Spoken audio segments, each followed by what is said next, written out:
But before we get into that, Okay. I stumbled across this a little while ago, and I think it's important. I'd like to read this, and it's basically, it's to understand a military veteran, you must know.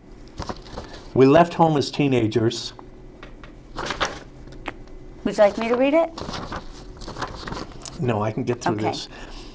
We left home as teenagers or in our early 20s for an unknown adventure.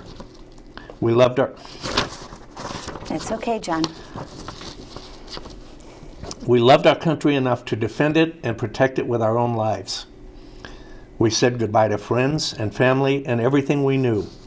We learned the basics, and then we scattered in the wind to the far corners of the earth. We found new friends and new family. We became brothers and sisters, regardless of our color, race, or creed. We had plenty of good times and plenty of bad times. We didn't get enough sleep. We smoked and drank too much. We picked up both good and bad habits. We worked hard and played harder. We didn't earn a great wage. We experienced the happiness of mail call and the sadness of missing important events. We didn't know when or even if we were ever going to see home again. We grew up fast, and yet somehow we never grew up at all. We fought for our freedom as well as our freedom of others. Some of us saw actual combat, and some of us didn't. Some of us saw the world, and some of us didn't. Some of us dealt with physical warfare. Most of us dealt with psychological warfare. We have seen and experienced and dealt with things that we can't fully describe or explain, as not all of our sacrifices were physical.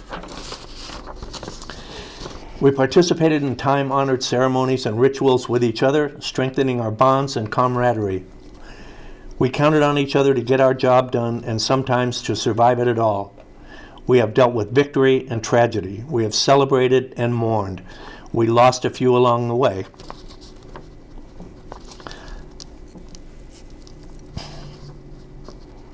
When our adventure was over, some of us went back home. Some of us started somewhere new, and some of us never came home at all. We have told amazing and hilarious stories of our exploits and adventures. We share an unspoken bond with each other that most people don't experience, and few will understand. We speak highly of our own branch of service and poke fun at the other branches. We know, however, that if needed, we will be there for our brothers and sisters and stand together as one in a heartbeat. Being a veteran is something that had to be earned, and it can never be taken away. It has no monetary value, but at the same time, it is a priceless gift. Did you write that? No. But that's beautiful. I found that, and I just thought it was perfect, and when you asked me to do this, I thought I have to read that today.